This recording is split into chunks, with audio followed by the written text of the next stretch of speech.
I am 135 pounds, and I am a junior in college pursuing a degree in musical theater.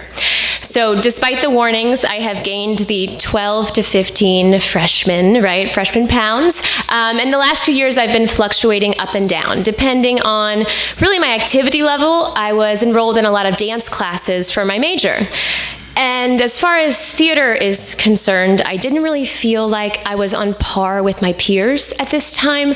Everyone was very confident auditioning, and I was not confident auditioning. And they were excited about auditioning, and I, for those reasons, was not excited about auditioning. And so I didn't book a lot of work, either at school or professionally. And felt behind, but the summer after my sophomore year of college, I booked my first professional gig at a wonderful theater in North Carolina, and I spent 4 months living and breathing theater, and I got a couple roles, and I was feeling a lot better about where I was in the industry. And the last 2 days of my contract, a friend of mine came up to me, and he said, "Why are you wearing those baggy clothes?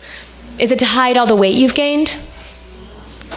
Exactly. And I was shocked and upset and furious. And I told him, "No, you cannot talk to me like that, and you cannot talk to anybody else like that." And he never apologized. And I wrote him off as an asshole, which he was and is.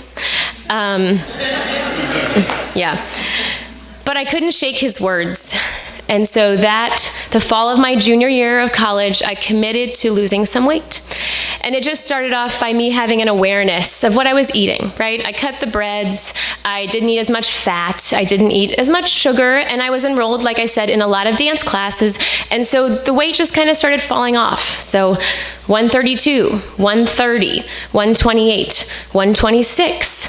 I was fitting in my clothes a lot better, and I had to confront my image a lot and in a leotard and tights. So I would be in dance class, and I was feeling a little bit better about how my body looked, and every pound I lost was exhilarating because I was accomplishing a goal. And, you know, I'm sure many people in this room can understand that, you know.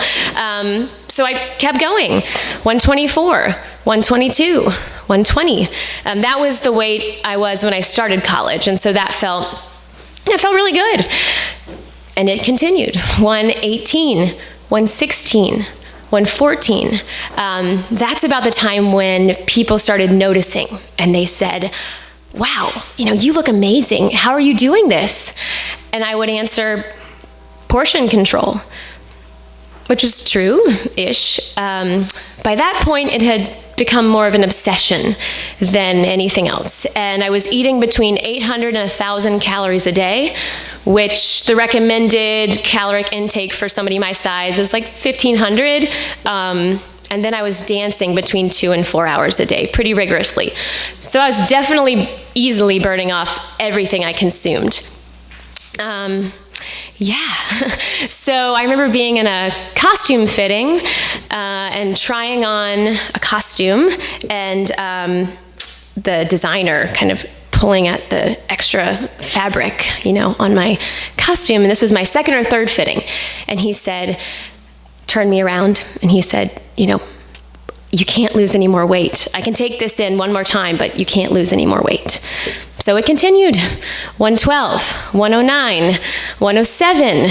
I remember being in a modern dance class, and in modern dance, you roll on the floor a lot, and we did just that, and I was covered in bruises on my big welts on my back and my shoulders because I had no fat on my body and I had no muscle tone anymore.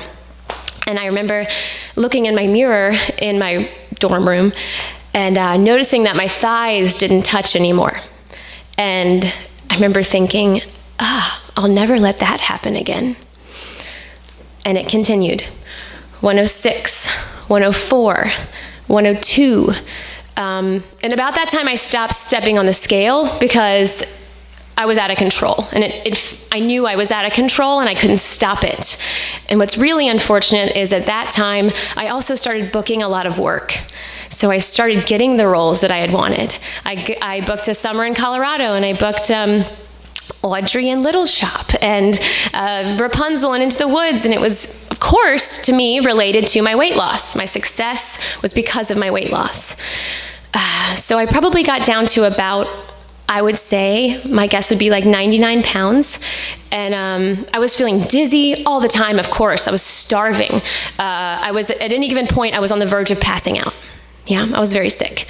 And a teacher who I very much admired, a choreographer, she, after rehearsal one day, she grabbed my bicep, here, which was about the size of my wrist now, and she pulled me in and she said, "This has to stop." And it wasn't warm and it wasn't gentle, but it was effective. And I would love to tell you all right now that, that's the moment where everything got better. And, I gained some weight back and I sought help, and but that's not true. I struggled with anorexia for the next 8 years because in my mind, I thought I looked really good at about 103 pounds.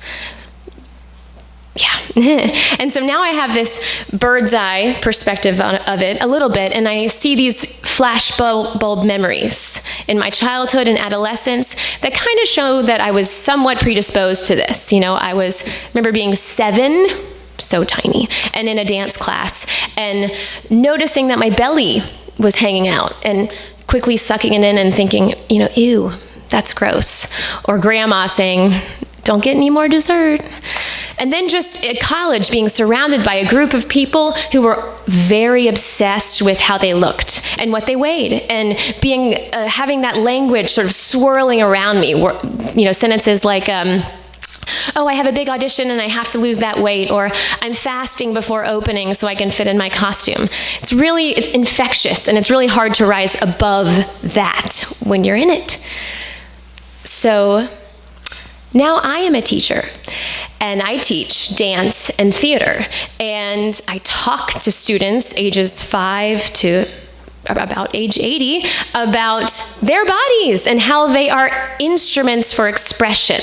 And of course, if people are wanting to pursue theater or dance professionally, your type is a part of it, what kind of characters you're going to play, but I'm very, very cautious about how I talk about it, because I want you to feel empowered and celebrate, what your body can do over what it looks like.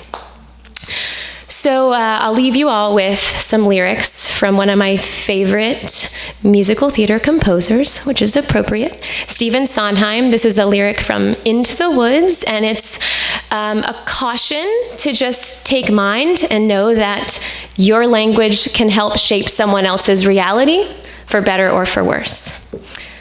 Careful the things you say, children will listen.